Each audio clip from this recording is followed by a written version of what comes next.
When we think of John Adams, a few words might come to mind. Curmudgeonly, maybe? Short-tempered?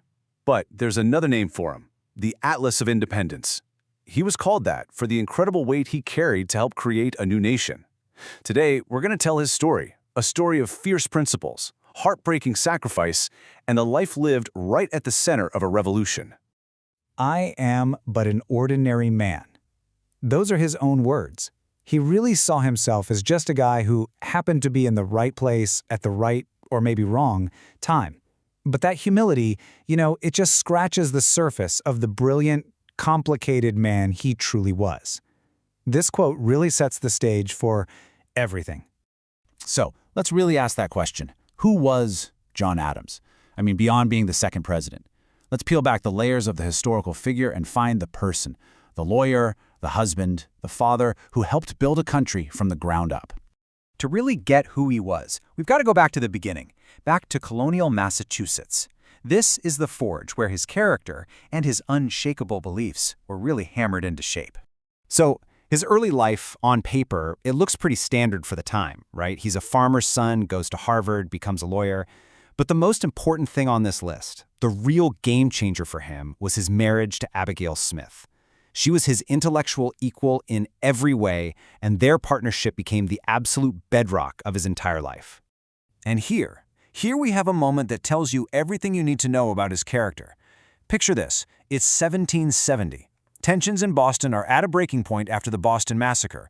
Patriots want blood. And John Adams, a known patriot, does the unthinkable. He agrees to defend the British soldiers. Why? Because he believed, down to his bones, that the law had to be for everyone, even your enemies. It was an incredibly unpopular decision, a dangerous one, but that was Adams, principle over everything. As the colonies hurled towards war, Adams was called to serve. But that service, well, it came with a price that's almost unimaginable to us today. And it was paid not just by him, but by his whole family. Just look at this timeline. The man was relentless. He's at the First Continental Congress. He's the one who nominates George Washington to lead the army. He was one of the loudest voices pushing for the Declaration of Independence. And then he spends a decade in Europe trying to get support for the war. He wasn't just part of the revolution, he was one of its main engines.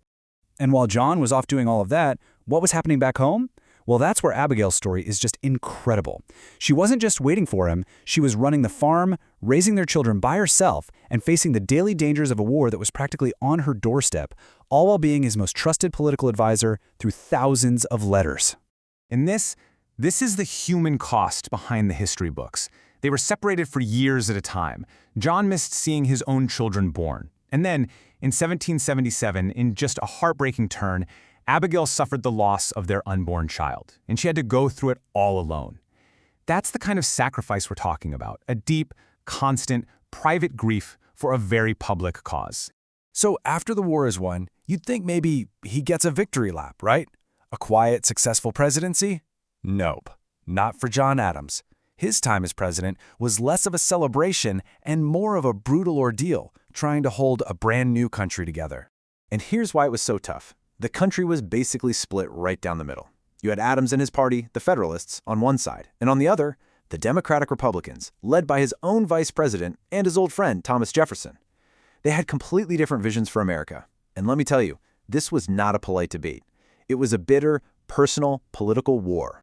And the problems just kept piling up. He was navigating an undeclared naval war with France, he was fighting with the leader of his own party, Alexander Hamilton, and he signed the Alien and Sedition Acts, which are still some of the most controversial laws in American history. It was a presidency that was just under constant siege. It all came to a head in the election of 1800, which was one of the nastiest, most vicious campaigns this country has ever seen. And in the end, Adams lost. He was defeated by his own vice president, his one-time friend, Thomas Jefferson. He quietly left the Capitol, feeling utterly betrayed and alone. But the end of his political career wasn't the end of his story, not by a long shot. In his final years, Adams would face his deepest personal loss and also take part in one of the most beautiful reconciliations in all of history. In these later years, it all came back to Abigail. This quote just says it all, doesn't it? After 54 years of marriage, she was so much more than his wife. She was his partner, his anchor, his dearest friend. And then she was gone. The loss for him was absolute. It was the defining sorrow of his very long life. His own words after her death are just devastating. He wrote that he wished he could just lie down beside her and die too. You can feel how he'd lost the very center of his world. But then, something amazing happened. A mutual friend of theirs, a man named Benjamin Rush, convinced Adams and Jefferson, who hadn't spoken in years, to start writing to each other again. And they did. For the next 14 years, these two old revolutionaries, these former friends turned bitter rivals, began to mend that broken friendship, one letter at a time. But their story, the story of Adams and Jefferson, doesn't just end with their letters. It's almost like history itself had one final poetic chapter left to write. The date says it all. July 4th, 1826. That day was the 50th anniversary of the Declaration of Independence. To the day. And on that exact day, both John Adams, up in Massachusetts, and Thomas Jefferson, down in Virginia, passed away. Just hours apart. I mean, it's an ending so symbolic, so extraordinary, you couldn't make it up. It forever tied them together in the American story. And that kind of leaves us with one last thing to think about.